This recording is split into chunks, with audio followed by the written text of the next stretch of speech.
I'm Kevin Casey. I'm a professional mixed martial arts fighter. And right now, what I'm about to do is issue a warning out to all other competitors. I don't want overs. I just expect them to happen. Fatty's gonna fatty is real. Oh, give me fucking truth, baby. Come on. Let's go. How have I been this successful in life? Welcome to another edition of the MMA Analysis Podcast. Wesley, we are going to give them the truth tonight, whatever that means. I'm your host. We got three of us tonight. We got Brad, me. I suck at betting, but we'll get to that. We got Sean. I know he looks different, but it is Sean. Hopefully you're listening to this and not watching it, so you don't have to see it. Terrifying.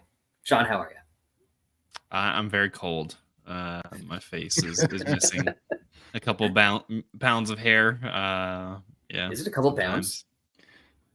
Man, it was when I shaved it. It's pretty gross what it looks like once it's all in the in the sink. It's just a mound. Man looks 10 years younger. That's for fucking sure. I know.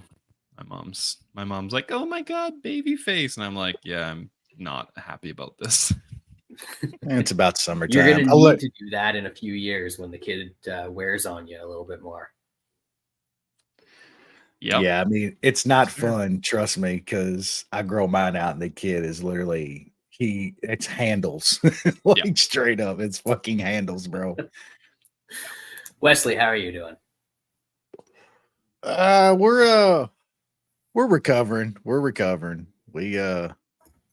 It's like funeral times in this state when the Cats are out of the tournament in the first round again. It's almost like an obituary around here, but they're keeping Cal, and they're gonna give him another run. And I agree that night I've been a Cal apologist even far past a lot of the fan base, and I think I'm realistic. You know what I'm saying? Like, I always just bring up the fact that these morons that they're like, and I get it. Like, you can't have first round exits. You can't have multiple first round exits in the past 4 or 5 years. Last 3 years, man. Well, we have one win in March in the past 5 years. That's SC tournament. That's bad. That can't happen around here. I get, like, that night I was like, he's got to go. It's time for a change and shit. But then when you calm down and you think about it, like, who are you going to get? Actually go from there, yeah. Who are you getting? And don't get me wrong, there's some younger, better coaches out there, but I mean, nobody's going to get the talent the guy does. Like, of course, he needs to change some philosophy and shit. But I thought he changed some philosophy this year with the offense. That hurt the defense. Cal's always been a defensive guy. Him changing his philosophy on offense killed his philosophy on defense, and that was our problem. But crushed them team total overs, though. That was a good time this year. I think every one but like 4 games hit their team total over, which was crazy, like 30 games or something. But yeah, I mean, like, what are you gonna get? And then on top of it, like I tell people, like, man, Kentucky has 8 titles. They have 8 titles in like 100 years of basketball. 8. And we're one of the you're not going to win every year. We've won the second most titles out of everybody ever in like 100 years. You know what I'm saying? Like, you don't just roll out of bed and win titles. Like, what was they like? Are they running like Izzo's been at Michigan State losing his ass off for 10 years, 15 years? Now he ain't won a title since Bettine Cleaves and them, dog. Never hear Izzo being run out of town. Like, Cal has just universal hate, man. And though it just sucks watching the fan base. And I get the anger. I was angry at night too, but running back, I think you run it back. You got the number 1 recruiting class coming in next year. You're going to have guys coming back. Reed Shepherd could do anything he wants in this state if he came back next year. NIL money's crazy now in college. Like, these guys are you can make $2-3 million bucks a year playing college basketball. Do more crimes than Trump next year if he comes back. Reed Shepherd could storm Frankfurt. He could storm the Capitol and shoot everybody and walk. He couldn't though. He'd walk in, they'd just give it to him. Yeah, no, sir, it's yours. Take it. But yeah, we're gonna run it back. I think next year though, if it's not like Final 8, Final 4 or something like that, it's gonna be over. Like, it's gonna be done. You're just gonna have to. Sad times around the old Bluegrass State right now. I got to be honest with you when it comes to the old basketball tournament. I want to be excited for it. It usually loses me after the first weekend, though. Like because you just need constant. You need absolutely constant fucking games. Well, because like I don't actually care about college basketball. It's just like the tournament itself is fun. Like I don't think I've watched a college basketball game outside of some of our Kentucky overs all year. So yeah, if it's not in front of me, then I just I don't care. Like I don't miss that the tournament hasn't happened, and the scheduling this year was fucking horrific. Yeah, I mean, I love college basketball mainly because I have, we have diehard shit with our team around here. But like, I will say the college game over the past couple of years has gotten better to watch. Like more talent has stayed around the game and shit because of money and shit. So the game's actually better to watch. But I will say college basketball officiating is the worst in any sport on the planet, period. There's nothing else close. I'm NFL refs. You can bitch about all. There is no worse officiating than college basketball refs. These are dudes that are literally taking Spirit airline flights from night to night, making fucking $200 a game and shit. They don't care. And they're most of them are bad at their jobs. Then the ones that are okay, like Doug Shows and Teddy Valentine and shit, they're fucking TV whores. They just want to make, charge and get on TV bouncing down the sideline. Yep, straight up. Like, so you got your TV whores of the decent refs, and then the rest are, but it's bad. It runs the game, man. I know they changed it. Like, so they used to call everything was a charge. Like the past 10 years, every time you stepped in the lane and touched somebody, it was a charge. Now it's the reverse. They're literally calling no charges. So if a dude's going down the lane out of control and shit, if you're literally like not fucking the middle of the lane, standing right still, it's a block all day. So I don't know, college officiating so bad. And that's like, I think that turns off a lot of people to that game. Like the NBA is so fun to watch because they let them play most of the time. You're going to score 150 points a game, but fuck, it's what people want to see. You know what I'm saying? Let the Cats score 120 a game. Stop calling all these fouls and shit. Just let them score, bro. All right. Speaking of scoring, I don't know where I'm going with this one. There was probably some bad judging last week, and we're here to talk about fighting, allegedly. Semi-professional fighting. I know Wes was talking about college athletics versus professional athletics. We're talking about semi-pro athletics in this about on par with my beloved lacrosse. So, Sean, you were going to say something. Sorry. Judging wasn't that bad. Wow. It's actually good for once. Wasn't there was a couple like road cards, I think, but there was some road. I mean, there's always going to be fucking road cards, but I just don't think anybody this weekend. Everybody who won should have won. Brad's like, I already got some stuff lined up for this one. Yo. Do. Yeah. So we'll go through that card. Sean, we might have to go to the athletic commission to decide on the bet result from last week. Because you said I was going to go over 1.5 fights. I watched the Talbot and Simon fight. Yep. Okay. And then I flipped a couple times to the main event. So I'm not sure if that counts as, I think I said the entirety of fights is what we decided on. So I mean, did you watch the clip of the biting? I mean, we were saying, you got to look at any match that you. I didn't. No? I saw like a billion posts about his little tattoo, but I didn't actually see the bite. All right. Then you might. We'll call it a push. We'll be more specific next time around, folks. Yeah. Tonight, and we'll get there. We'll get there together. Main event: Rose Namajunas. Chud Rose. Unanimous decision over Amanda Ribas, who I'm never going to understand why that is a thing in women's MMA. What, the head and arm? Yeah. Because it fucking works most of the time. It does. It works, but then they're so inept with the rest of their game. They get reversed half the time after they pull it off. Like if they I mean, knew what to do once they got it there, once they got the control and they could work from there, it'd be a different story. It also works less at the higher ends of these divisions, and Rose has some skills, and yeah, so she was able to kind of stop it from happening, and Rebus basically pissed away those rounds, so that was good. Fun. I thought it was actually an okay fight. Like for a women's fight for a 5-round, I thought it was okay. I'm not saying it was a good fight, but like, towards 4th, 5th round, I'm like, can we get this shit over with? But I thought they actually scrapped a little bit. Rebus, for as dumb as she fucking is, like she fights. Like she'll fucking throw and get in there and throw down. Rose was throwing. Like I thought it was a decent fight. But I mean, as far as like Rose and the win, like, man, up at that weight, she looked slow. She looked old. Like she looked soft.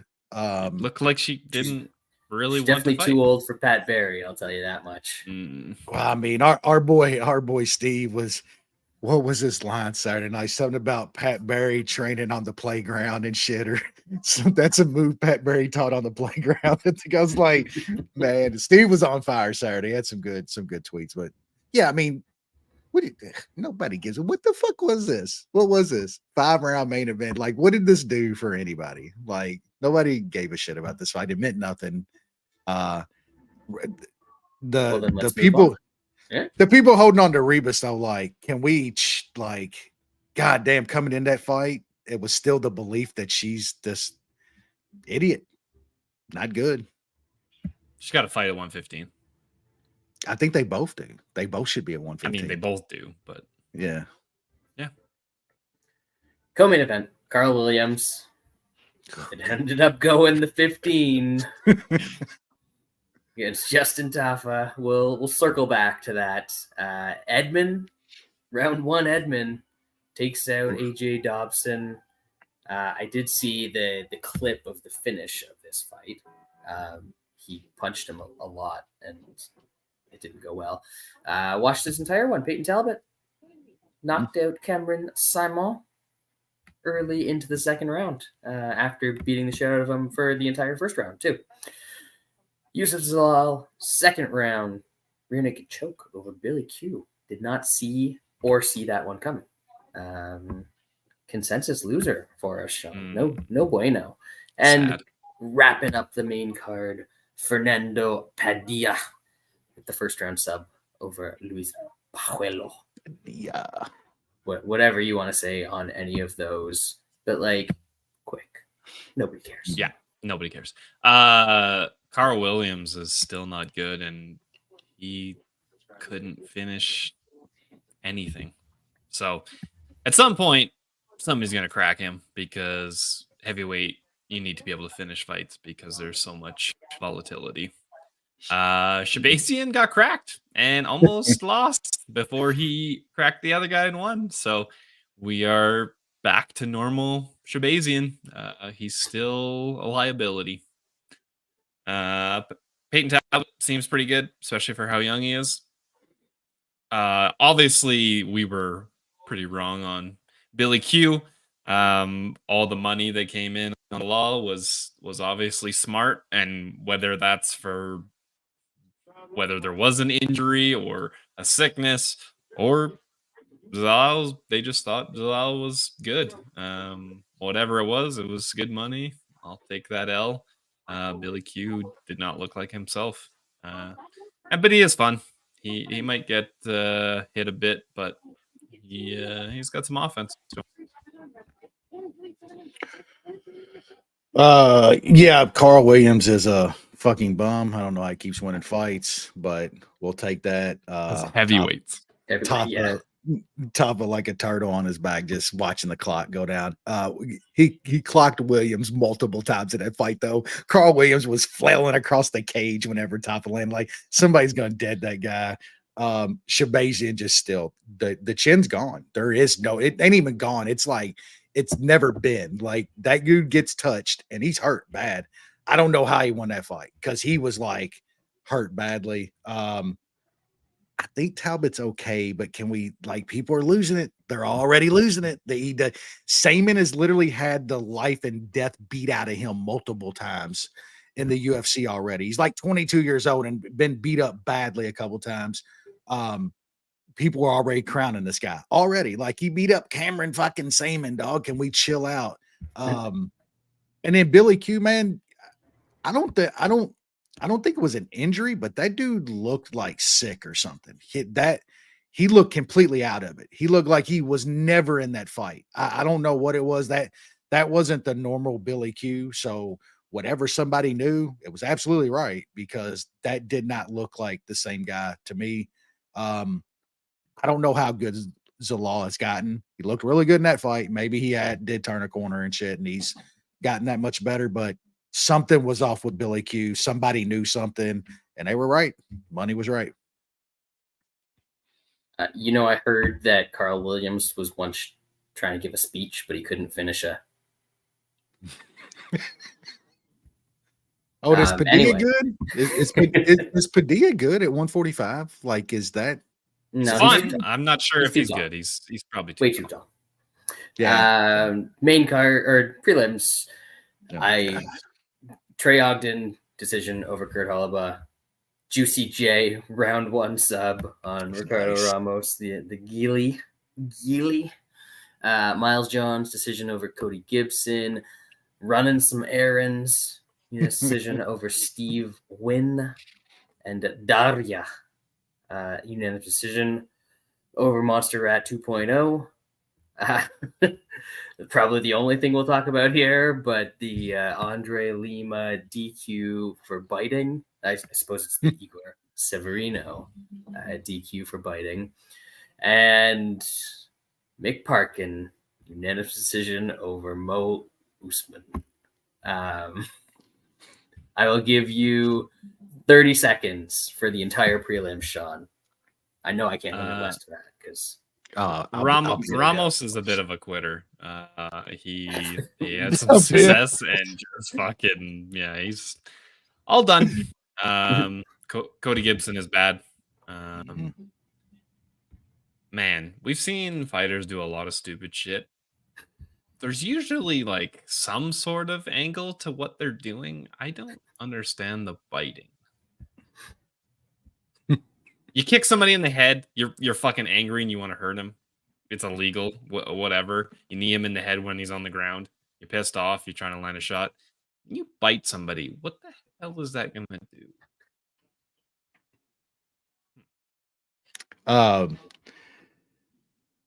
Holobaugh is a fucking moron. Dude couldn't stop my takedown. Juicy J, dude's been in the UFC for so many years now and had a ton of fights. Just action. Whether that man's been stone cold deaded or he's choking guys like Ramos out. Like fun fights his entire career. Love some Juicy J. Cody Gibson's a fucking idiot, but like, man, Miles John is not good. That guy's fucking terrible. Like, he's not good. I'm gonna get Miles Johns again. Running errands, that fight was fun as hell. Easy super fatties on fucking shitty Usman and Mick. And then the worst thing about, so full disclosure, I didn't at the time think boy should have been disqualified. I thought it should have been a straight point, like immediately and taken a point. The only reason is because I didn't think it like changed the fight. You know what I'm saying? I didn't think it was a foul that changed the fight. Now I get like most people like you bite somebody, it's an immediate disqualification. I get that. I don't disagree with that. That's fine. And that was a bad bite. I get it. But at the time, I just thought it should have been a straight point because it didn't like change the fight. But I can't argue with people that's like, I feel like it's a more mental thing. If you bite somebody, you are not in the headspace to be fighting. He was winning. Rules. He was slightly winning that fight though. Like does not matter. Something happened in it. Like maybe he got like dude hit him in the groin or just something happened to where he got pissed off so much to where And like some dude, those Brazilians are nuts, man. He was like in a position where the dude's arm was like, he was grabbing him from behind. The dude's arm was like on his face and shit. Yeah. So it went in his mouth at some point. Dude was just like, fuck it, and bit down. Those Brazilians are dumb, man. They're nuts. We've seen this shit for. So did he have his mouth guard in at the time, or Yes. did he like spit his mouth guard out? No. No, he Is it? left it in, and that's why it didn't like break skin, because the amount of pressure that he was fucking putting on that guy, it left a good mark. And if he didn't have a mouth guard in, he would have taken a chunk out of that guy. And like it's like I can't argue these. Like I'm not arguing against that. It was a great fight that was happening against two guys that I wish this dude would get another fight. He's cut now, and like that shit was fun. Those dudes were scrapping. Both of them are good. That's just what sucks about it. He got cut. You're never going to see him again. And he looked like he was going to be a fun 125er. I will say Lima like took full fucking advantage of this situation though. Getting the tattoo in the back of that shit is like legendary. Like I'll give it up to him. That was pretty good. To go in the back and get that shit tattooed was pretty good. In today's UFC, that it gets the I like people how we- going. Yeah, I like how we turned a biting incident into a. Well, it's Dana fucking- White. He can turn smacking his old lady into like a good thing for him in some way. Like that's Dana White in the UFC. That's what they do, bro. Yeah. You know what else they do? Occasionally go to arenas that have people in them. But know. give And you charge an an Apex card. absolute arm and a leg to do it. Yeah, and give you an Apex card for that arm and leg. Yep, it's certainly a card. There's a couple things on here that could be fun. A couple things on here that could be sad, and a few that could be downright terrible. But UFC, I don't even know what to call it. UFC on ESPN 54. Jesus Christ. It's a lot of ESPN cards. There's almost double the amount of Apex cards Plus than there's cards. been ESPN Plus cards.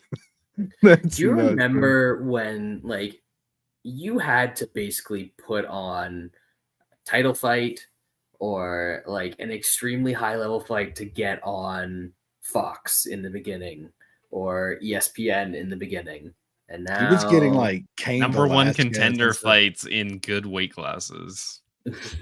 Yeah, I mean, you were getting Cain Velasquez. Multiple top and- 5, top 10 Yep. fights in divisions, good divisions. Like, yeah. Yeah. Oh well, It's, this is where we are. We can't This bemoan is- the past. no. And we don't want to spend time having people listen to us bitch about it because we do that enough already. We're going to kick it off in the bantamweight division. Angel Pacheco taking on Callan Loughran. Sean. I think UFC is trying to get Loughran a win. They gave him a pretty tough first matchup against Lapus. Now I think they're kind of serving him up a better, easier fight. I think he probably gets takedowns and probably gets a finish. Wesley. Yeah, they're giving him a guy that it was a contender series loser that they gave a contract to. They're trying to get old Loughran a win here, and I think he probably gets it done. Not looking to lay minus 350 on him though. Yep. Hyped UK. Well, I guess he's not UK, but I mean, really. You Right, belong Steve. to the UK. Irish fella. Hyped up, minus 400 territory. Never something you want to be putting too much money on. I will pick him and stay away from this one. Middleweight division. This is one of the better fights on the card, and I don't understand why it's here. Second. But whatever. Andre Petrosky, Jacob Mamba Malkoun. He's a killer, Sean. Coming for you. With Yellow a single Mamba? leg Yeah. and some heavy top control. Yeah, your leg hair is not going to be the same after getting humped by the Malkoon. That's pretty good. I think Malkoon's got to, I think Petrosky has got to get him early because I don't think he has the gas. I know he's got these like third round, second wins under his belt, but he's fighting a guy that's shown good cardio, and the guys that he was able to do that against have pretty bad cardio and a big grappling advantage over. I think his size is probably going to help him early on in this fight, but if he doesn't get Malkoon out of there early, I think Malkoon takes over, and his wrestling, his defensive wrestling, his offensive wrestling, I think it's gonna be enough. I don't know if Malkoon gets a late finish, but I'm looking at Malkoon. It is Malkoon we're talking about here. He said, I don't know if he's gonna get a late finish, bro. Yeah, like Malkoon and over 2.5 is like minus 190. I'm probably gonna parlay Malkoon. Probably hedge with Petrosky. Yeah, hedge Petrosky round 1, I think, because that is his path to victory. But I'll be on Malkoon. Wesley. Yeah, I think Petrosky's gonna bully him in the first round. I don't think Petrosky's got to worry about like a Pereira situation happening either. He's not gonna get slick knocked out by Jacob Malkoon. But man, if Sean's right, if he doesn't get him out of there in the first, man, it's going to be a wild ride in that second and third. So I've been trying to talk myself into taking some Petrosky. I just think the line is a little crazy. It's Jacob Malkoon, man, at minus 250. Like, that just seems wild to me against a guy that can grapple and shit. It's just how long can he grapple for, you know? No bet as of right now for me. I'm picking Petrosky and Talmaster. I'll probably end up talking myself into putting something on it. I just don't know if I'm going to do like round 1 or just take the money line or something. But you'll never catch me laying minus 250 on Jacob Malkoon. Yeah. What's Malkoon decision? I didn't look at that, but like Sean said, it's got to be a bunch of minus money. It's not. I don't even know if they have. Did they finally bring that one out? I don't Bet know. Online has it at plus 120. So I don't hate that. Yeah, that's a little bit better. But if I'm betting something here, it's going to be Petrosky in round 1. I saw that Petrosky round 1 TKO is 1,600. And honestly, I think that might be a little bit more likely than him subbing Malkoon. I don't think he's just going to take him down and sub him. So I think if he finishes him, it has to be a knockout early, and that's a whole lot more attractive than the plus 600 that's out there for something I'm probably just going to take a little shot on. Yeah. We should change Malkoon's nickname to Roomba, because when he's functioning properly, he's only like 3 inches off the ground. Yeah? Jacob Roomba Malkoon. Roomcoon. Women's flyweight division, Melissa Cat against Victoria Dude. Sean. Yeah. I'm gonna pick Dudakova. She's won 3 straight against terrible competition, but she's the dog. This is one of the better looking matchups in women's MMA right now. That's about it. Wes? Yeah, I mean, Chandra Dudakova's won 3 straight against, okay women's competition UFC, and Gatto's lost 2 straight against fucking the same sort of competition in the UFC. Dudakova's a dog here. I think you got to take the dog. Definitely a pick. Probably end up throwing a couple bucks on Dudakova. Just think the wrong person's favored here, and there's angles that Brad likes when these fights go 15 minutes that I will probably look at as well now since I have those options available. Ooh, yeah, you do, don't you? I'm just trying to see if they've actually got said options, but no. Honestly, these sorts of fights usually just end up close. So judges suck. Fighters are mostly indistinguishable. I mean, not in terms of how they look in this case, but in terms of like what they do in a particular fight or round. I'll take a split prop here at it'll probably be around plus 400 in this fight. Mm-hmm. So we'll take a shot at that, and might just take all of them this week and toss them in a round robin, have some fun. But I really have no opinion on this fight other than that's not a lady, that's a Dudakova. Hey.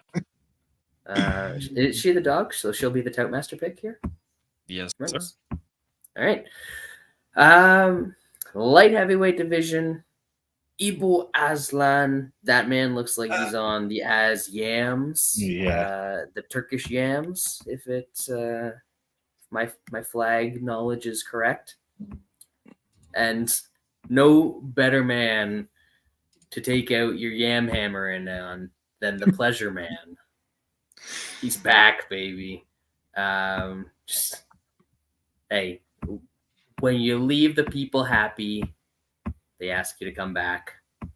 Pleasure Man's here again, Sean. This might be for the last time, though. So enjoy it. It's crazy seeing who Ibo beat on the regional scene and the streaks of losses that those fighters have. I mean, he obviously crushed the guy on Contender Series, but that's one of the more fraudulent run of wins to get to the UFC that I've seen in a while. Pleasure Man's terrible. I guess I'll pick the fraud. That's a slight favorite. Wes? Yeah, I know they say that Mike Wan's Tapology picture is #1 all time, but man, the Pleasure Man's is got to be close. If Pleasure Man had 3 chicks around him like Mike Wan does, easily tops. Yeah, I mean these guys fought like a few years ago, back in Brave or whatever the fuck it is, and the Pleasure Man choked him out. I just think this Turkish fella found the magic formula, I would say, because this man looks like he's carrying around 2 midgets on his shoulders. Like the guy's got fucking he's on the Turkish yams. I'm gonna pick him here. Just younger dude at this point. I know they fought before. It's 4 years ago. I haven't seen the fight. Not gonna go watch the fight. I'm gonna pick the Turkish fella, but I got no idea on this man. You know how this one's gonna go. You're drinking Turkish tea, watching all this guy's fights over in Brave. Never saw him. So just to confirm, Wes is taking the Turkish fella, not the Turkalish fella. Okay? Hey. Like Wes, I couldn't be bothered to go back and watch their previous fight, so I'm not going to have an opinion on this fight. The one guy looks very strong, and the other guy is the Pleasure Man, who is not good, but already beat him. It's a tale as old as time. What a riveting story for this fight. I will pass, and we will move it on to the featherweight division. Dennis Bazooka taking on Connor Matthews. Like, especially once you get these. Remember when we used to make a big deal about the 2-name guys? And now you got 2-name guys, and both names are super white, and they're all indistinguishable completely. Connor Matthews could be like some fighter that came out of the UK for all I know. But he's probably from, I don't know. Is he from Jersey? He's from Massachusetts. Yeah, Massachusetts. Yeah, whatever, same shit. Yeah. Sean, thoughts? Bazooka doesn't seem to be very good. He trains at a camp that's good, but I don't think he's actually that good. I don't know. I don't have a big opinion on Connor Matthews, but I'm gonna pick him. because I think Bazooka is not good. Connor Matthews and Francis Marshall may have been the whitest fight of all time. That could have been two Duke lacrosse players in there fighting. I mean, yeah, I mean, like one Bazooka can't even like make the weight half the time. He like missed weight in his one fight. The next fight was a catch weight because he probably couldn't get down to minus 145.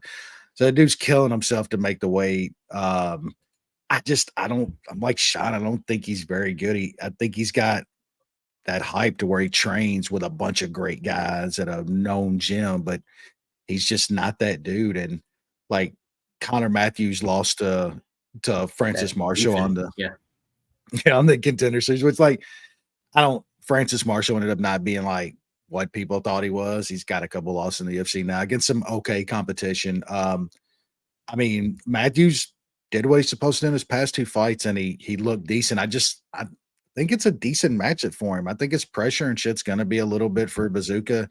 Dude comes forward. He throws a lot. He goes for takedowns. He's got some decent wrestling and stuff. So, I mean, it's just another close fight, man. If I'm feeling like I need something, I might throw a little bit on Matthews. He's hit like even money at one shop. So if it ends up getting a plus money next to him, I'm definitely going to take a little bit. Probably still be a small bet, nothing big, but I like him in this fight. I think it's a decent matchup. I just don't think much of a old Bazooka man.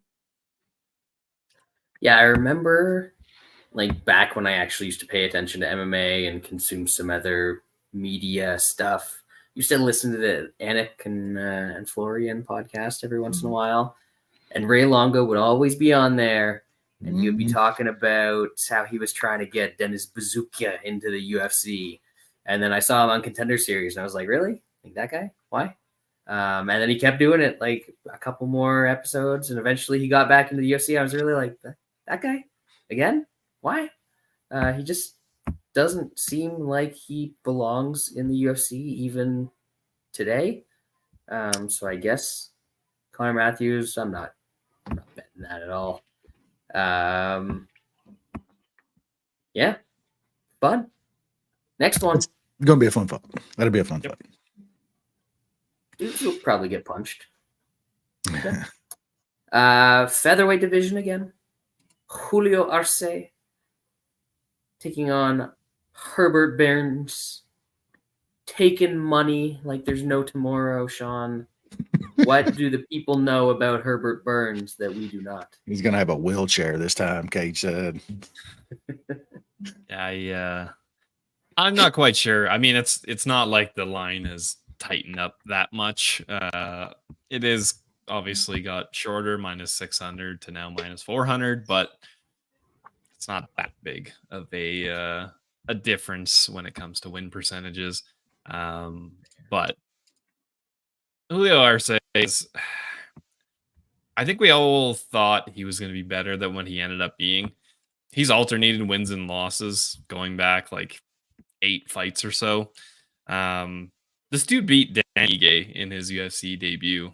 Has beat some decent guys, but he obviously got sidetracked and hasn't fought for a bit. Herbert Burns has not fought in even longer. Yeah. And Herbert Burns is coming off 2 TKOs, including a retirement from exhaustion, shall we say. I think Arce is gonna just be better. Arce's shown great takedown defense, so this is going to be on the feet, and he's a lot better than Herbert Burns. I think he catches him at some point. Now that the price has come down a little bit, probably throw it in a parlay or two. Interesting. Wes, how do you think the absence of USADA will affect the performance of Herbert Burns? Is that going to be like a completely inverse reaction? Ain't going to make weight. That's for goddamn sure. Yeah, and I mean, it ain't he might like make 155. I mean, his brother's an actual good title contender. Herbert Burns has been getting the good shit for a while now. You know, he's got to connect. Yeah, I mean, both of these dudes coming off a layoff. Burns is longer. Look, it's a little bit of money on Burns, whatever it is. I don't understand it. Like, dude, people seriously, do they forget the last time we saw this guy in a cage? His fucking Gil was carrying this man out of the cage. He couldn't walk, bro. Like, what are we doing? I mean, you gotta play Arce in some way in this fight. Sean hit it. His takedown defense is legit. On the feet, this isn't fucking close. This isn't even like a conversation on the feet. Arce is gonna fucking smoke Burns on the feet. Maybe Burns pulls off some takedown. Maybe he can clinch his way to some decision. I don't see it. I like Arce quite a bit in this fight. Can he get a finish? I mean, possibly. He could possibly get a later round finish in this fight, especially after what we saw out of Burns the last. Like, that's a dude that's he'll quit. He'll get the fuck out of there. He'll pull off some I'm gassed and he'll lay in the center of the cage and not fucking get up. So I like Arce a lot here. I'm gonna watch the line, man. Like, still coming down more in places. We're at 375 at Bovada. So just gonna watch the line. Maybe it goes down a little bit more, but absolutely gonna have to put Arce in something. Yes, agreed. I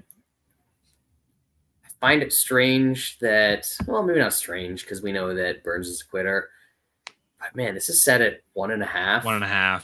That It's seems like even money, and I really want to take the over because, like, maybe Burns gets a takedown early. I think even if he does that, he's not gonna finish Arce. But if he doesn't, he's gonna fail a couple, and Arce takes a while to get going in pretty much all of his fights. Does that one fight go under 1.5, and that was when Yudong put him out? That's the only time his fight has gone under. Could absolutely see his whole UFC career. I could absolutely see Burns like getting a hold of Arce and pushing him back to the cage and dragging minutes out of that. Yeah, like absolutely. Well, yeah, looking through Arce's entire career, you have to go back to 2014, the last time he had a fight finish in round 1. Either way, win or lose. His level of comp in the UFC is actually like really fucking good. Like really good. I mean, he ended up knocking out Juicy J, but even he took till the 3rd round to do that. Yep. So like that feels low to me. But then like the Arce round 2 and 3 props really aren't correspondingly as high as they should be. I'll wait to see what those open at other places, but I kind of like that over. Not bad. Maybe an Arce and over to get that price down a little bit. Sean taught me all about those. Women's strawweight division. Luque Godinez. She's been Mexican a couple times in a row now, so stay on the lookout. And you know who's always on the lookout? One this way, one every that direction. way. Vina Handy Joba. Sean. You can do it. Oh, Handy Jobs. I bet Handy Jobs quite a bit. I don't like betting women's fight, but she seems to be a decent fighter, and you know, the price is pretty high on her. I am not really a believer in Luque Godinez. She's obviously got a lot better. That loss to a Luana Carolina, just maybe that's what's stuck in my mind and made me want to fade her, but she obviously hasn't fought. 10 pounds elite. should not make that much of a difference. Yeah. Like, that's you have reason to be concerned there. Yeah. But this is a tough match. I think this is a tough stylistic matchup for Handy Jobs because for the most part she wants to take you down. I don't know how much success she's gonna have against Godinez in doing that. But on the feet, this is probably a close fight. I don't see Luque just dominating her, so this is going to be probably close into the 3rd round, and then who knows? I think it's worth a small shot, just being a fight that's definitely going to go to decision. even me saying that. I don't even know if I can jinx that. And in a fight that I think is going to be close, I think you have to take a small shot on the dog. Wesley.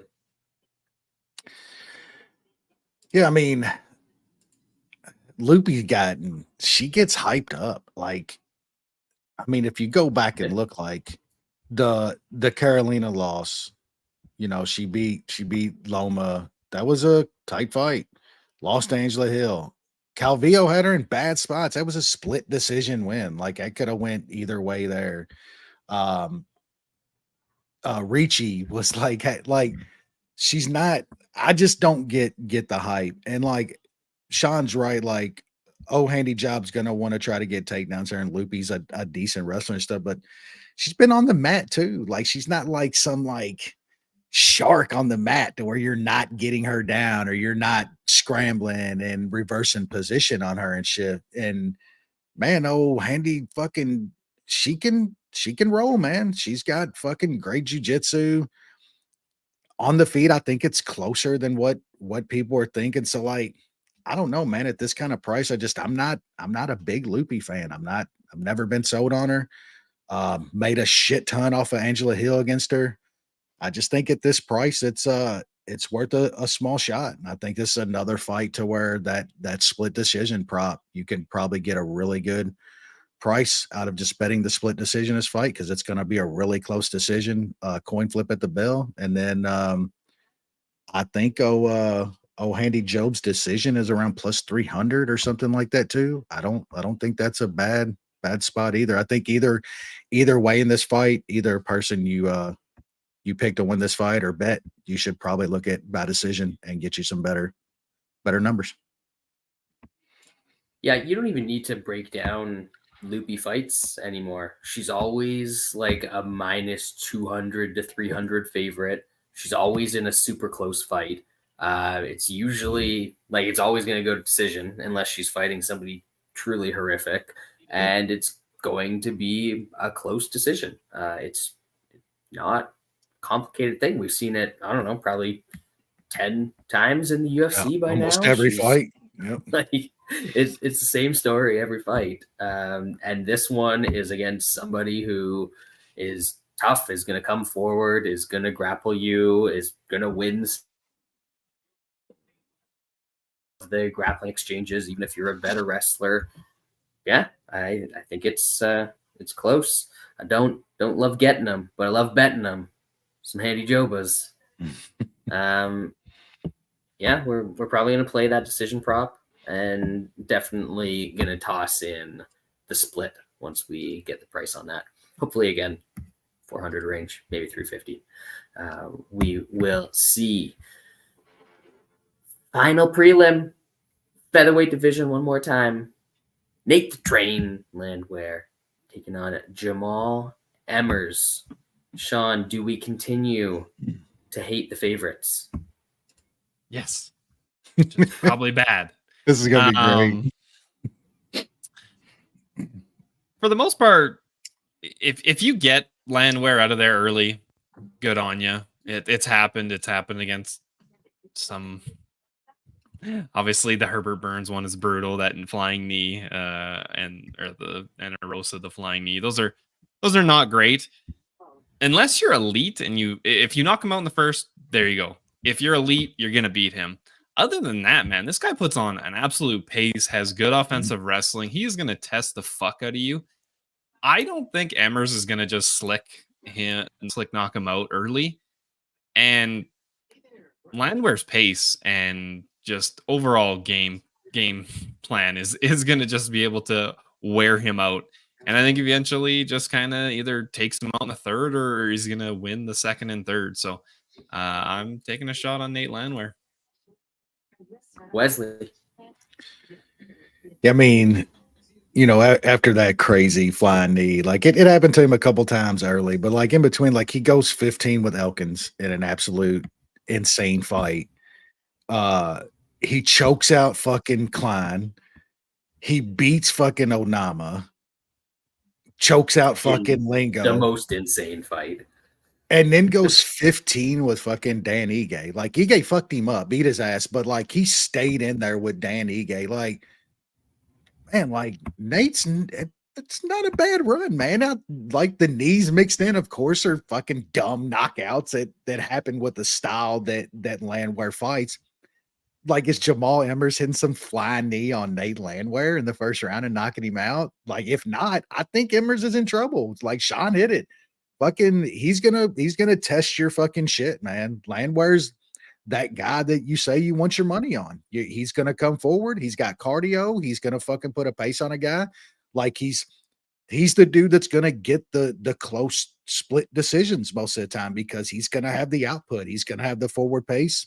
He's going to look good in the fight. Yeah, I mean, at some spots it's like plus 170 and stuff. Like, give me some of that. I'll take some fucking Nate fucking the train every time at a price like that against the level of competition of Jamal Emmers. So Jamal Emmers can fucking knock out Nate fucking Landwehr, then props to him. I don't see it. I'll take some of that dog money.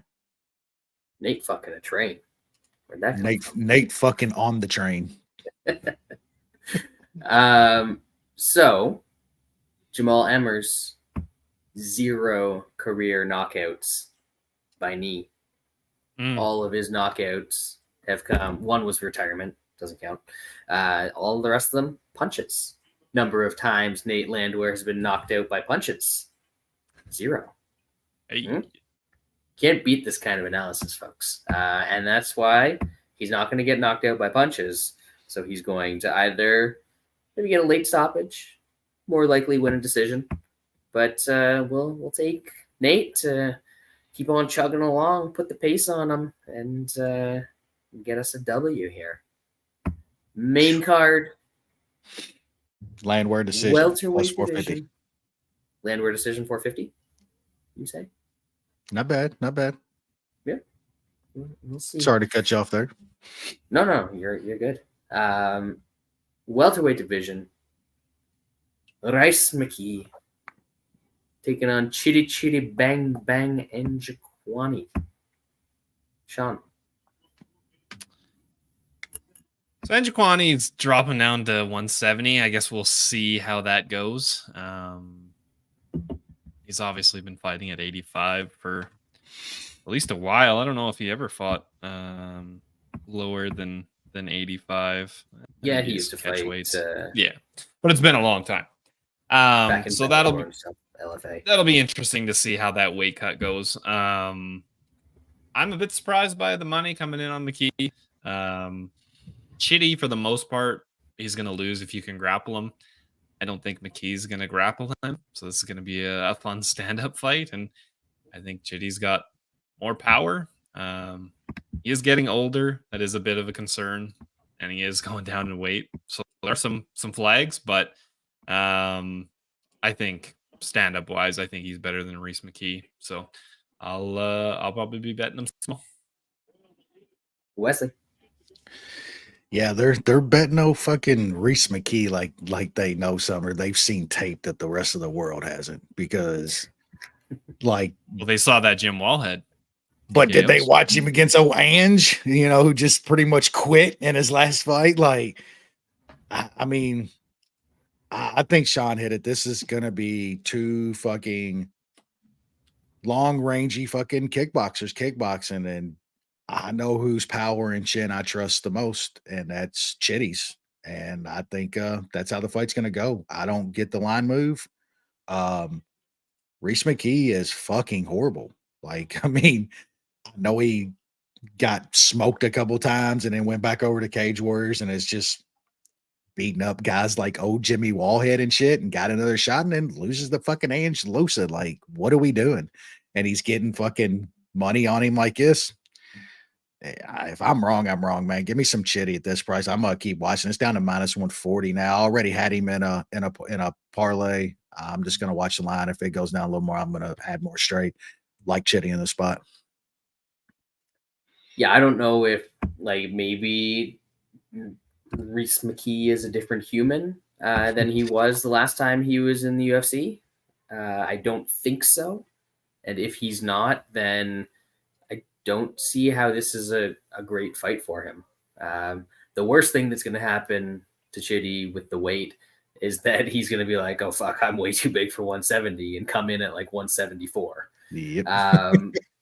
But like, other than that, he's going to be massive compared to this dude. And he's already the better striker. I don't really understand, but then again, I undersold Zalal's performances coming back into the UFC just last week, and it ended up costing me. So maybe he's been much more impressive than I would like to admit. We saw him. We saw him though. He fought at fucking Ange. He fought Ange, yeah. He fucking got beat. They lost the decision to him in a shitty fight. Like, we know who he is, bro. Yeah. Yeah. No. Fuck it. Chitty. I mean, it was always good. I was going to circle around and get there, but detour. Get out of there. Yeah. I don't get it. Don't get it. Anyway. We didn't miss our... we didn't miss our bet yet. We're good. We're good. Featherweight division one more time. Last time for the evening. Bill Algeo, Kyle Nelson. The people laughed. They scoffed last time out when I took Kyle Nelson as a +2 something dog. Sean, who's laughing now? I don't know. It's always dicey to try to get a back-to-back wins by Canadian pound for pound number 7. It is concerning that Bill Algeo is a -225 favorite. His takedown defense makes him an absolute liability. Kyle Nelson is not an amazing grappler, but he can get some people down, and it doesn't take much to get Algeo down. So this fight can become a lot closer with Nelson mixing in some takedowns and getting some control and stuff like that. So it's I don't think I'm going to end up backing Algeo. He's obviously the much more skilled fighter. When this is on the feet, he's going to be throwing and hitting Nelson way more. He just lands so much more. But it's tough for me to back anybody at that price with the takedown defense that Bill Algeo has. So I'll pick him to win, but I don't think I'm going to be able to bet him. Wesley? Yeah, I think there's a chance some parlays could be getting busted here because I feel like a lot of people's going to be on Algeo here. I think Sean's right again, though, that takedown defense is going to be a really big problem for him in this fight. Nelson's going to try to get forward and get a hold of him. You know what I'm saying? Like, there's no way Nelson can stand and box with Algeo. He's just going to get outlanded way too much to win that kind of fight. I mean, I'm sort of leaning that Nelson gets a takedown or two here and can get a couple rounds at 2-1. Like, man, I like Bill Algeo a lot, but I mean, we've seen him in fights to where shit doesn't go his way when he can't get a fight up on the feet most of the rounds, and guys grind on him. Like, we've seen that out of Bill Algeo, and he loses those fights. He loses those decisions. So,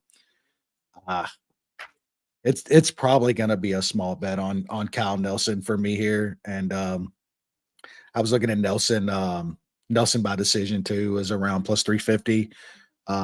That's probably going to be a little better when it opens everywhere, maybe +400 or so. So double the price. That might be something else I look at out. I don't think Kyle Nelson's getting Bill Algeo out of there, whether he gets 12 minutes of top time. Algeo is just way too tough and good off on the mat to get finished, I think. So I like kind of like Kyle Nelson here as a 2-1 dog.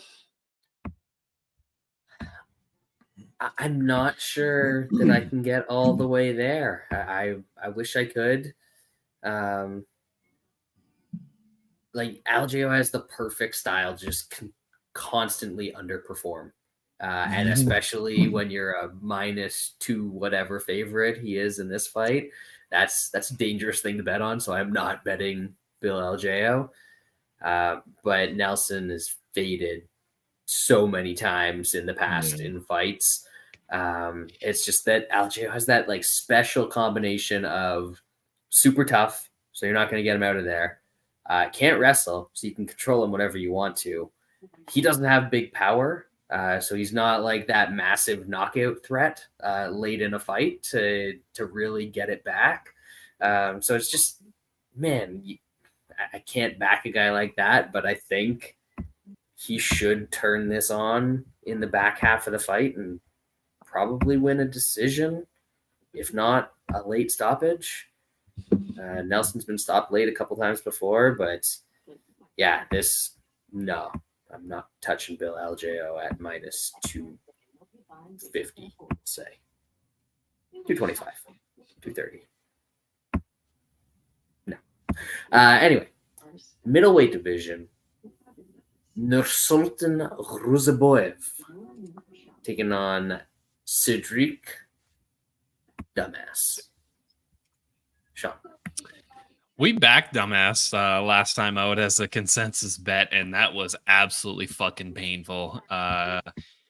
He tried to lose that fight. Never in doubt.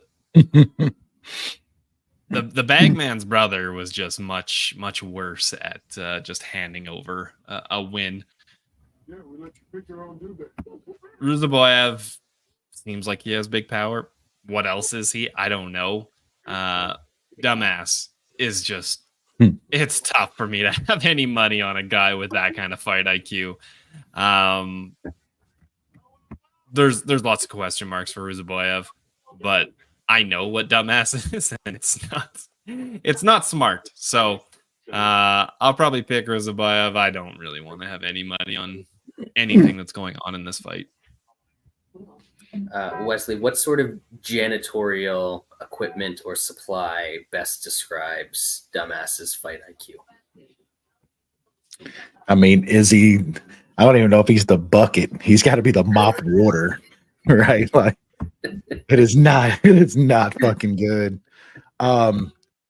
Yeah, there's no way I'd lay minus 200 on Ruzaboev here. His fight before the UFC was against some dude that's 12-12 and fucking wherever the fuck he fought. Then he beat that like juiced out juice head that knocked out Philly Hogs last time, but he just took the dude down and worked him over. I'm not sure he can get like consistent takedowns on Dumbass here. That's the question for me. I think Dumbass going to be just way bigger than this dude, but man, he's an idiot. He's a fucking dumbass. He'll find a way.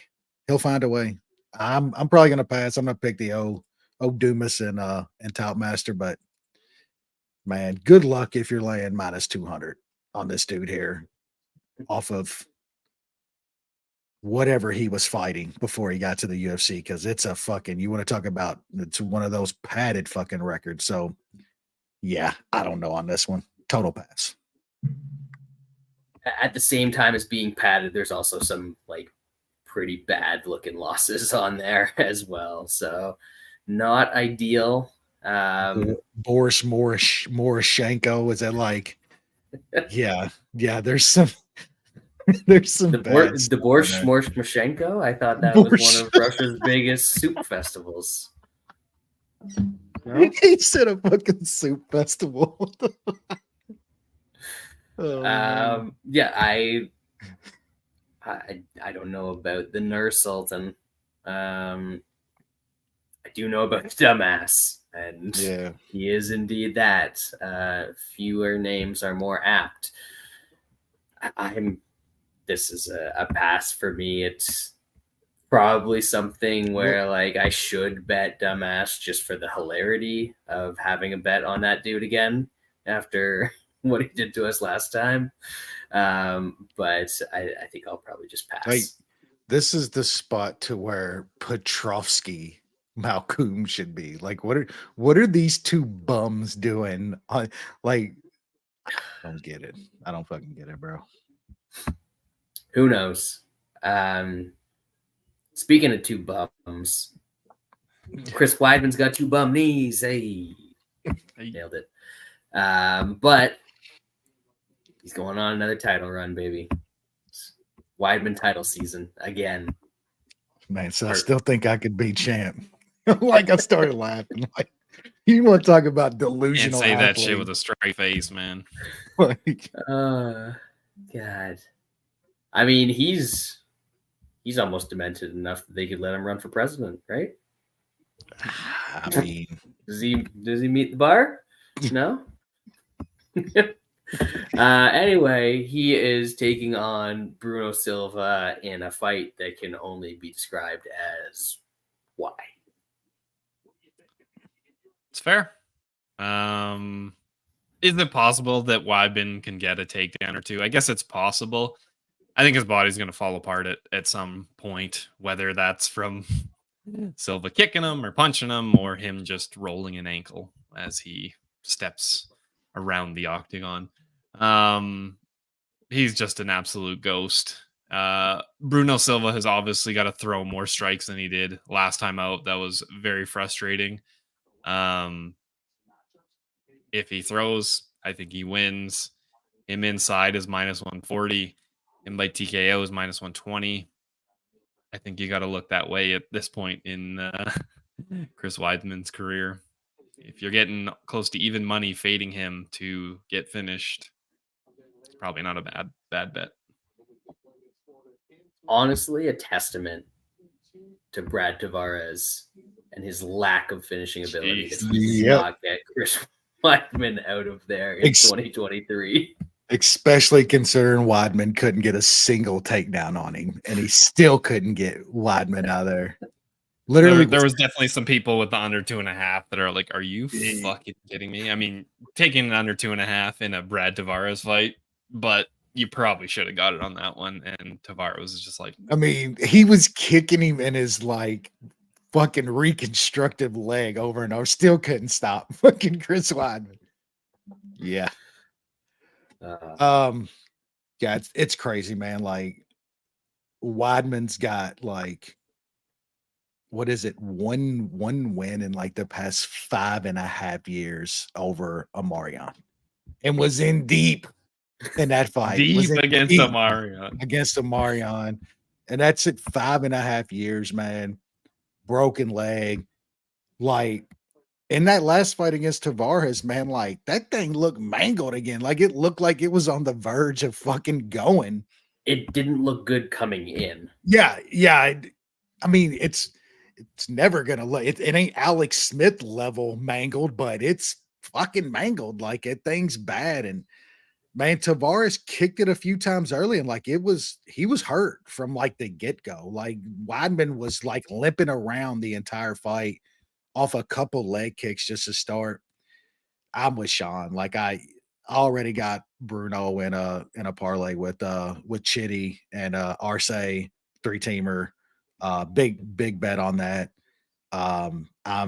If you're getting somebody to stop Weidman in 2024 at even money, you almost have to take it. Especially like Bruno Silva's, he's not gonna sit like his last fight, Sean mentioned, like he's got to throw more. But like when Bruno Silva throws and gets his strikes going, like he can get guys out of there. So I think this is bad for Weidman, man. I don't even know why we're seeing this. I don't know why Weidman is still doing this to himself. I don't think he's hurting for money like he's in with gyms and shit with Longo and all them. Like he's got to have some respectable amount of money coming in. I don't get it. Sometimes these dudes just can't stop this shit. Maybe if he loses a leg, he'll quit doing MMA. Then he'll probably try to set something up with fucking one-arm dude, do some kind of fucking match. Like Weidman's never gonna stop. He'd like start his own promotion just for him and Nick Newell, the Nick Newell and Chris Weidman fighting promotion. You gotta like Silva in this spot. Kyle Maynard takes them all down, baby. Yeah, I think that like I don't know why Weidman is fighting. I feel like Bruno Silva was paid to make that the fraud glass eye Joe look like $1 million in that fight. Because whenever he tried to do something, he was able to do it. He just didn't. And that's against the guy who was moving at about 3 times the speed Weidman could anywhere at any point in his life right now. So I just think this is going to be one of those kind of sad ones. Does Bruno get it done early? Usually when he wins fights, that's how he does it. So I don't mind some plus 200-ish for round 1 TKO or round 1 prop. I don't mind the TKO prop is like minus 120 at some of the Cambies. That's pretty good for like all $37 you can get on it. But, try. And yeah, I'm prepared to either not watch this fight at all or just be depressed by watching it. So great viewing experience all around. May as well make some money while I'm at it. Co-main event, welterweight division. We've got Vicente Luque, who is coming off a victory over a former UFC champion, and he's facing the guy who kicked a guy once. Sean. Yeah, I actually lost some money against Luque. I played RDA, and he stuck to a game plan that's going to work against RDA, especially at 170 pounds. I think, it's good that he basically didn't take too much damage in that fight, so his brains had a good rest since that Jeff Neal fight.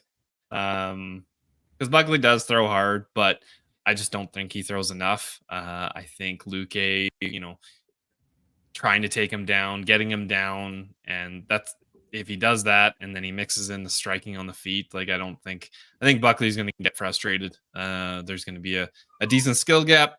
The concern is just going to be that chin of Luque. But I think it's only 3 rounds. I think he can have success grappling, and when it's on the feet, I think he's more skilled and throws more volume. So I like Luque. Just let's pray that chin holds together. Wes? Yeah, I do think we need like the RDA fight, Luque. Like that was a way more. That's the most measured dude I think we've seen. I would say we don't need it, but like would prefer it. But that was like the most measured technical Luque that we'd seen maybe ever. And guess what? He looked fucking tremendous like that. Like that's what that dude should have been doing forever instead of getting these firefights with all these guys. Like we get it, man. The striking's amazing. You could always rely on your jujitsu if a dude took you down. Your chin was insane for so long, but that's all different now. You know what I'm saying? And he did change his style in the last one. I hope that holds, because if that guy shows up, man, how much better do we like all things, equal? No, Luque's been in wars. How much skill wise better do you think he is than Buckley? Like it's not even close, right? It's not even fucking close to skill levels of these guys. So on the feet, like the volume is just going to be way different. Buckley's going to need to land a bomb. He's going to need to land that fucking dumb kick, that head kick or something. But whenever Buckley's gone up to like this sort of level of competition, he's gotten smoked. Every time he's gotten smoked. Like Imavov and even like Curtis. And Curtis, I wouldn't even put at Luque's level. Anytime that Buckley has stepped up to a different level of competition, it wasn't even close. He literally got smoked. Then he goes back down. He fights Fiorot, who will just sit there and fucking bang with you and get knocked out. And then Morono, who's just like a slow white guy. Like he's in there with the fucking bigger, stronger fucking guy of a different persuasion here. Like Morono wasn't. That's just the level of guy that Buckley can go out there and style on. He moves up to this level and it's not good. I mean, Luque's, that line's come down. It's starting to creep back up now. I'm in at some minus 110. I love Luque in this fight. I hope the Luque we saw last time shows up. I think if that Luque shows up, he is going to smoke Buckley. I think we're all forgetting about how like what level Buckley is as a fighter. People forget it when he like gets to fight guys like Fiorot and fucking Morono. And then people are like, oh my God, that's the guy that kick that guy once, like Brad likes to say. They go back to that. Like when you get to head kick guys, like, you know, I just think this is 2 levels of fighter, and I like Luque a lot here. Now, don't get me wrong. It was a cool kick. Yeah. But he kicked that guy once. That's still who he's fought a lot since then too. But I don't necessarily know how much better he's getting at fighting. I think he's staying very active, and as Wes said, you can see he'll climb the ladder to a certain point, and he gets, he's got some decent skills. He's definitely got power that he carries deep into a fight. So if Luque's chin is gone, I'm concerned about that in this fight. If his brain is just applesauce at this point, don't love that. But when you look at the actual fight and how it should play out, Luque will probably eat a couple shots from him, but he is way more talented on the feet, way more talented on the ground. I think he can get it to the ground. Might not be as easy as in the RDA fight, which I think was kind of surprising to all of us. But that's the first time we've really seen Luque pursue a lot of offensive grappling. So maybe it's kind of been all right all along, and we just didn't ever see it. So yeah, I like Luque quite a bit here. Sean, what price are we going to give the people? Are we going to say -110? There we go. -110 it is. Vicente Luque. Our boy. Consensus bet of the week. Yeah, we like it. If the brain is good, we win, I think. And that brings us to the main event. Women's strawweight division. Erin Blanchfield, fighter that our boy Aaron Watershow once thought was hot. Since forgiven him for that. I think it was just like not a nepotism thing, a narcissism thing. It was a 3 White Claw or a 10 White Claw deep thing. No, he was just like, Aaron, oh, maybe I like me. But like, Yeah. Anyway, she's taking on Ameno Fiorot. All right, that's dead on. Buckley, Ernie Hudson. It's dead on. He's gonna get Schillinger. Go watch Oz if you youngins have never watched the Godfather of HBO series. Like, good stuff. That's one of those shows you couldn't make today. They're so dumb. You can make anything you want today. No one gives a shit. Sean, thoughts on the main event? I don't have too much here. I think it's fairly simple. If Blanchfield can grapple for 3 rounds, then she's going to win. If she can't, then Fiorot is going to fuck her up on the feet, but not enough to finish her. I guess I'll pick Fiorot. I don't really care too much. And this is like a number 1 contender fight at 25. Maybe one of them shows me something that is going to interest me, but I have a hard time seeing that. I like your optimism. I would appreciate if it was a little bit more realistic, but we'll work on that. Baby steps. Wes. Yeah, I mean, this is gonna be what it is, bro. We're about to get 25 minutes of just no power, some clinching. Blanchfield probably isn't gonna get takedowns.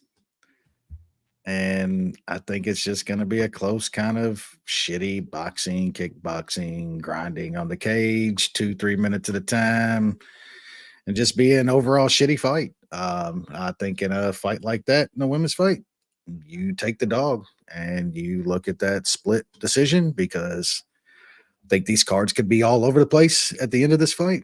And I don't know, like Sean said, maybe one of them show us something. I don't see it. I know Blanchfield's been crowned and shit. I don't see it. None of this shit mainly down here really interests me.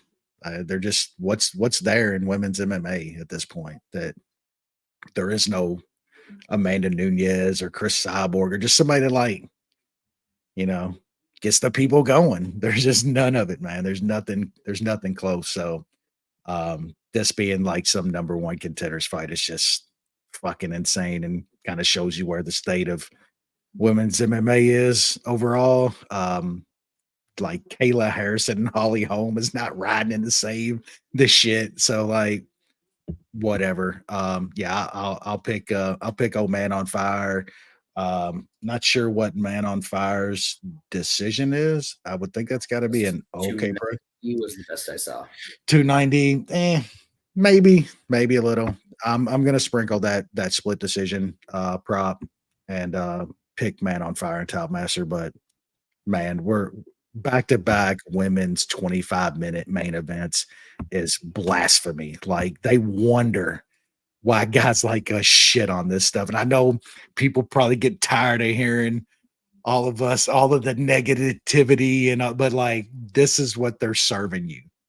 Back-to-back 25-minute fucking women's MMA fights for main events. Yeah, that sucks. Hey, maybe we'll get another Fiorot standing TKO. Yeah, I was gonna mention that. Like, he was like, I saw Kobe's like, well, she's got power. She could start like she's got KOs. Is like, no, she's got like what Brad references as those standing KOs to where it's not really a knockout. It's just she's punching a chick that's fighting. That's not punching back. Yeah. Yeah, I kind of think that Blanchfield doesn't get the grappling going in this fight. She gets stuck on the feet and then gets punched, like maybe not a lot, but enough. to pretty clearly lose. It seems like a physicality thing to me, where she's going to run into somebody that she can't just take down. I know she did all right against Talia Santos in her last fight, but or Taylor Santos, but like she was landing in that fight. Like she was landing on Blanchfield until she started getting grappled and grinded and shit. Mm-hmm. Anyway, yeah, I think she's going to be able to keep it up, land the better stuff. It's not a particularly strong opinion. I might end up with a bet on Fiorot because it is the fight in the main event slot, but as you can tell from my voice, I'm enthused by this one. Yeah, that's gonna do it for the card. One more shit card. Is it one more shit card? No, we're back to the Apex next week with a Chris Curtis, Brendan Allen. Yeah, no, but Wes saying like and then one more after this, yes. And then it's big time. Then it's the great. So please stop trying to call it the greatest card ever. It's not. No, it's just a very, very, very good card. It's a great card. It's a great card. It's a great card, and it's a tremendous card by today's standards. Like I am going to watch it, and there are several fights on there that I am excited about, which you can't say about all that many cards these days. They just eat up the fucking bald bozo fucks shit. Greatest card ever. This is the greatest ever. Never ends. It literally like the next champ. It's the greatest fighter ever. Dana White. Usman's the greatest welterweight ever because he like. Can we stop? Everybody's the greatest. Very tiresome. It is. Not everything has to be the best ever. It doesn't. It really doesn't. But that's their shtick. There's nothing fresh. It's just the newest is the best. Yeah, when you don't have time to, like we talk about, you got a card every week. You don't have time to reflect on anything. So the next one up's got to be the greatest. Next card's the greatest. That champ's the greatest. Keep selling. Yep. Wes, Sean and I briefly touched on the lawsuit last week. Did you have any thoughts on that? Since we got our boy LR in the chat asking where all the dudes are at. Well, I mean, just briefly, like they just once again, like the UFC makes out like bandits. You know, they just think Luke Thomas tweeted some today. They just keep winning. Like, however you feel about think Dana They've White won. They're not winning. They've won. It's like it is literally at this point, it's over. It is outside of like Luke Thomas touched on it too. Even people say government intervention and another Ali Act. There's commissions around the country that don't even enforce the Ali Act for boxing. What makes you think they'll ever enforce something else on MMA? No, like they won. It's over. We have a monopoly in the sport. This is what you're going to get going forward. I get like Sedlin. Like I get those guys wanting to take and not like they've given up. Blame them? No, they've given up years and years fighting. And they've watched all around them where all these guys some guys have made good money and shit and have nothing to say. They don't back them. They don't help them. Why would you keep fighting at this point? But it does suck to like people see this big number that the settlement is, and that big number is going to get dwindled down by lawyer fees and these fees and this and that, then splitting it. I think somebody said like they'll end up getting like a couple $100,000 a piece, a couple 100,000 is I don't even think it's that much. Yeah, it's like it's something like right around. That's what they were thinking if they divided it up equally, but they don't think it's going to be divided up equally. Well, it's going to depend on what your wages were. So there's also like fighters that dropped out at different points at the lawsuit too that would get smaller percentages and shit. So it's definitely it was 335 million or 334 million or something like that, right? Yeah, and then I remember seeing that there was like 2,300 fighters that were part of the class. Yeah, and like I think they said it came down to like 1,200 are going to get like a big chunk of it. Like there's 1,200 that stayed in the lawsuit the entire time, but like lawyer fees were going to be like 40% or something. Like they're going to take almost half in like lawyer fees and taxes and all that sort of shit and stuff. So it ended up being half of the guys get $100,000. I would be surprised. Yeah, there might be a chunk of guys that get $100 some $1,000. I've read maybe $200,000. Still, so let's say $200,000. Man, that's the UFC has won. You could have just taken a couple fights for that amount. Do you know what they're worth? Do you realize what $330 something million is? It's like every other company in this country and the world. They will violate every law and standard because their fines are $100,000. What's $100,000 to somebody worth 10 billion? It's literally a cup of coffee to them. And that's what this was. Yeah, it sucks, man. I think most people that sort of care wanted to see this go forward.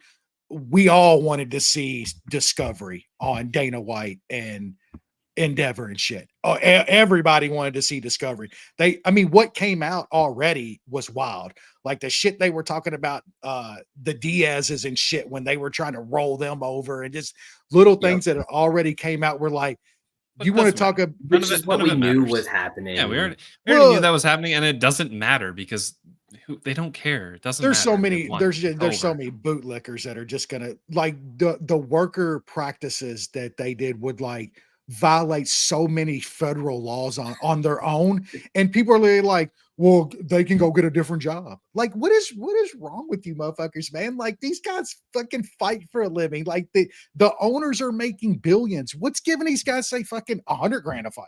What is wrong with you? I'll never understand the common man fucking bootlicking for billionaires. I'll never understand it. Never. And like they think fighters are rich and famous. Those guys ain't rich and famous, dude. Like they literally like broke. Like Tyson Pedro they're semi-professional athletes. They're literally broke. Like Tyson Pedro's like, I can't fight in the UFC no more because I can't pay my bills, bro. You know what I'm saying? Like, if you're okay with that, fine. Like, whatever.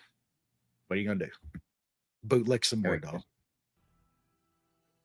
Everybody's done with us now. You to exit, but we appreciate your thoughts. See you back next week. Hopefully. One more card. Sir, let's go. One more for 300. 300.